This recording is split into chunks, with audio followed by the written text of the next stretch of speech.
Ciao a tutti, benvenuti ad un altro video. Come al solito io sono Pietro e questo è The Old Fashion Angling. Oggi siamo in casa perché, come vedete alle mie spalle, da un lato abbiamo uno scatolone oro di una canna, dall'altro un mucchio di esche. Stiamo facendo un unboxing. Passato un po' di tempo dall'ultimo unboxing, il principio sarà sempre lo stesso, quindi vi farò vedere tutte le esche, vi spiego un po' quello che ne penso, vi faccio vedere qualche video di come si muovono e poi cercheremo di prendere un pesce con ognuna delle esche che vi mostrerò. Piccolo disclaimer, non sono sponsorizzato, magari lo fossi, da nessuno di questi brand, quindi quello che dirò nel video è assolutamente solo la mia opinione, che può essere condivisibile o non, però sicuramente non dettata da soldi o da sponsor vari. Iniziamo con l'unboxing. Allora, da un lato abbiamo un ordine che arriva dagli Stati Uniti, dall'altro lato Giappone, quindi abbiamo sfida di oltreoceano. Partiamo lato Stati Uniti, come vedete c'è un mucchio di gomme della Zoom. Se seguite il canale sapete benissimo che il Fluke è una delle mie esche preferite e in questo momento in Italia sono praticamente introvabili. Non voglio entrare troppo nei prezzi di quanto le pagate, sicuramente più conveniente rispetto all'Italia, ma penso che farò un altro video prossimamente in cui spiegherò come funziona l'ordine da oltreoceano, che sia Giappone o Stati Uniti, e farò un confronto rispetto ai nostri siti per appunto fare un paragone su cosa conviene e cosa non conviene. Però oggi ci limiteremo a far vedere le esche e dire quello che penso, e quindi niente, iniziamo. Fluke, e visto che sono introvabili ne ho preso un po'. Ho preso allora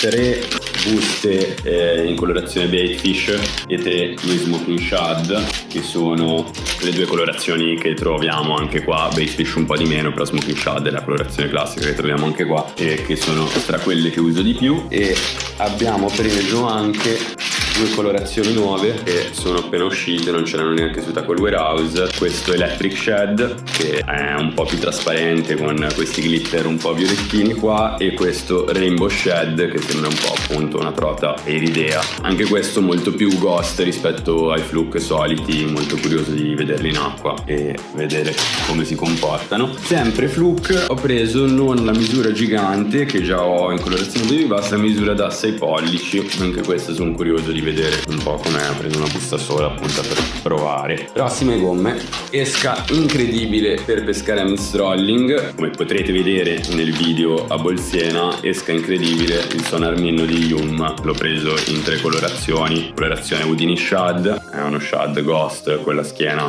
grigia. Stessa cosa il Tennessee Shad, però un po' meno ghost rispetto a Houdini Shad. Poi abbiamo questo Ten Killer Gold, che è una colorazione più solida, bianco-verde, tipo alborella diciamo.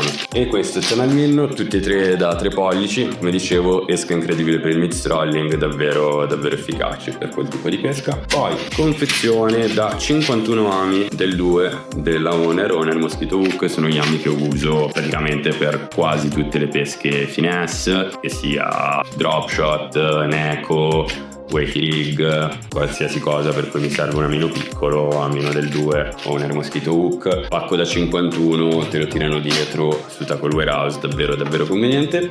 Finiamo con il botto, l'avrete forse già visto in un video che è uscito da poco, però li ho persi purtroppo, ho spaccato il filo in un lancio e li ho persi, quindi l'ho dovuto ricomprare. Front Runner e un VTD della Head-On Zara Spook, il VTD originale da cui nasce la tecnica del VTD, colorazione baby bass, e questo vabbè bianco, quello che è. Il principio del front runner col VTD è di avere un pesciolino di fronte al VTD collegati da uno spezzone di filo, in modo da simulare che il VTD stia inseguendo il pesciolino davanti, quindi colorazione baby bass, perfetto, e una colorazione di pesce coraggio, e quindi sembra un piccolo bass che insegue il pesciolino. E oltre a aumentare comunque l'attrattività dell'esca, c'è la possibilità che durante il recupero un altro pesce mangi il pesciolino mentre l'altro bass è attaccato al VTD, e quindi prendere 2 pesci con un'esca sola. Poi vabbè, solito di Tackle Warehouse, maglietta inclusa in omaggio con tutti gli ordini sopra i $50 o $100, non mi ricordo. Ok, prima di passare al lato Giappone, qua dietro ci sono delle altre scatole e qua dentro ci sono dei piombi in tungsteno colorazione Green Pumpkin. Questi li ho ordinati dalla Cina, molto belli, fatti molto bene e costano molto poco.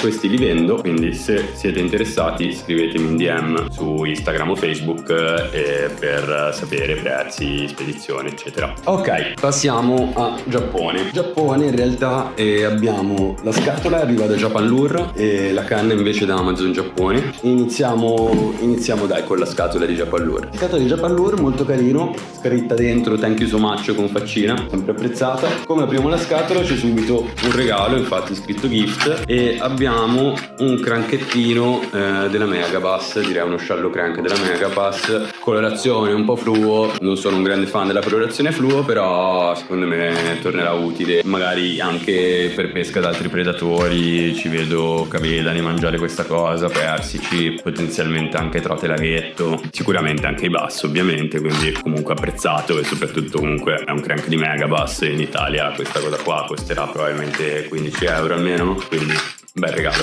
Ok, continuiamo parlando di Mitz Trolling. Visto che prima vi ho fatto vedere il Sonar Minnow, abbiamo preso un po' di testine della Keitech. Conviene prenderle dal Giappone, costano molto meno, oltre al fatto che si trovano. E in totale ho preso 1, 2, 3, 4, 8 buste, 4 buste da 0,9, 2 da 1,3 e 2 da 1,8, quindi un 32esimo, un 20esimo, un 16esimo d'oncia, e tutte o dell'amo con dell'1, vediamo se riesco a farvi vedere la differenza. Ok, questo qua è un amo dell'1, quindi un po' più lungo, posso montarci esche un po' più grandi, ci va bene anche un 3 pollici, ma posso metterci tranquillamente anche un 4 se voglio. Queste del 2 invece per eschine un po' più piccole, sicuramente con un 3 pollici vanno ancora bene, ma posso scendere anche di più, soprattutto se voglio fare altri predatori come persici e cose simili. Testine Keitech via. Passiamo a Doriv Shad. Doriv Shad è esca famosissima, non c'è molto da spiegare. Shad della OSP, questa è la dimensione da 4,5, 2 colorazioni, non mi ricordo i nomi, però fondamentalmente grigio bianco e marroncino grigino un po' più trasparente. Esca incredibile da skippare, da pescare spiombata, ottimo trailer anche a swim jig. Principalmente appunto il suo forte è pesca spiombata, model 4.0 sul 4,5, schippi ovunque, schippi sotto i pontili, in mezzo a canneti, sotto rami, e ha un'azione pazzesca in affondamento, del recupero lineare, pur non avendo il piombo rimane completamente in assetto. Esca davvero fenomenale. Anche questa esca molto costosa in Italia, dal Giappone molto meno, andiamo sui 4,50 € a confezione, senza contare dogana e IVA, però appunto prezzi li vedremo in un altro video. Quindi niente, 4 Doriv da 4,5, 4 Doriv da 4, stesse colorazioni di prima, grigio bianco e marroncino grigino. Stesso discorso, posso pescare magari anche con un amo più sottile, questo sempre magari del 4.0, ma semplicemente con un filo meno spesso dell'amo e anche un filo meno spesso in bobina, potenzialmente anche a spinning, skippandolo appunto sotto pontili o zone dove non ci sono troppe schifezze. Anche buono se si vuole pescare a Carolina o a underspin. Comunque appunto stesso discorso di quello più grande, si skippa un po' peggio soprattutto a casting, per quello dicevo a spinning, però sempre ottima esca, stesso discorso di prima. E sempre Doriv chiudiamo con quelli da 3,5, qua una colorazione un po' più dorata e l'altro invece sempre la stessa, grigio bianco, presi per provare. Non uso tanto shad così piccoli, però su underspin piccoline, magari su pesce un po' più pressato, intorno a foraggio più piccolo, possono fare la differenza. Quindi ho preso solo 2 buste per vedere un po' come mi ci trovo. Allora passiamo a delle hardbait. Highwaver da 60, esca pazzesca, è di base una jerkbait, l'abbiamo presa in 2 colori. Un colore è questo qua, quasi completamente ghost però ricoperto di glitter, l'altro invece un po' più flescioso. È una jerkbait, quindi stesso principio della jerkbait, jerk pausa, però ha la grossa particolarità di poterla muovere quasi da ferma, cioè come se fosse un'esca da drop shot. Tenendo l'esca ferma e sbacchettando la canna da ferma manda in giro un botto di flash su pesci fermi, apatici, che non mangiano. Per esempio adesso siamo in piena estate, in situazioni pesce sospeso, zero vento, a vista, esca pazzesca. Super slow sinking, quindi quasi un top water, però se serve ci si attacca una bella striscettina di piombo sotto e lo facciamo affondare più velocemente. Niente, quindi 2 waver. Poi passiamo invece a Vision, visto che abbiamo fatto tutto SP fino ad adesso. Abbiamo il 110+2, è è una deep jerkbait, quindi jerkbait di profondità, viaggia fino a 3 metri di profondità e in maniera molto precisa, non tanto per l'estate, che comunque può essere valida appunto in situazioni di pesce in profondità, magari su secche, su erbai profondi, per poter stare sopra l'erbaio, però molto più utile secondo me durante la pesca invernale. Poi qua ha una colorazione molto naturale, un po' ghost ma anche con un po' di flash. Anche questa molto conveniente prenderla dal Giappone perché in Italia costa tanto.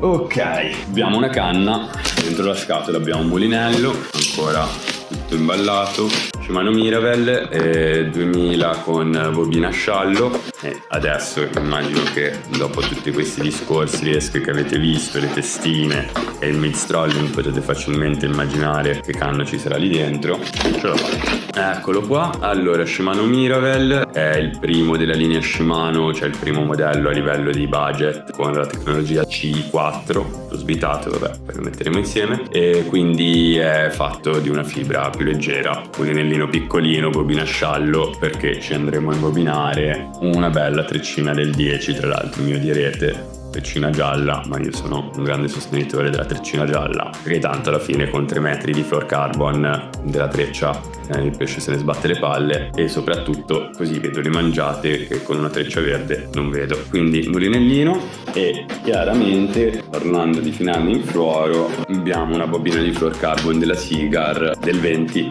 ok, un po' alto, potrei scendere anche a 18 se voglio, però preferisco stare un po' più tranquillo. E poi abbiamo un'altra bobina invece che ha un 20 libre che andrò a mettere sulla Zodiac, la canna da estirpo, e finiamo con un 8 libre che monterò sull'altra canna da spinning, che è una 3,5 12 grammi che uso per pescare a shakehead, drop shot o comunque anche pesche un po' più coperte, quindi voglio avere un po' un finale più alto. Finiamo con la canna. La canna è una Major Craft Benkei della serie Benkei, è la ultralight col solid tip, quindi è una canna da 6 piedi 5 che lancia da un 32esimo a un quarto, quindi da 0,5 grammi, 0,4 a 7. Per fortuna viene con un fodero per coprire il cimino è sottilissimo, ragazzi, ho una paura di rompere questo cimino esagerata. Poi io non sono uno da pesche leggere e robe sensibili, guardate quanto è piccolo questo cimino,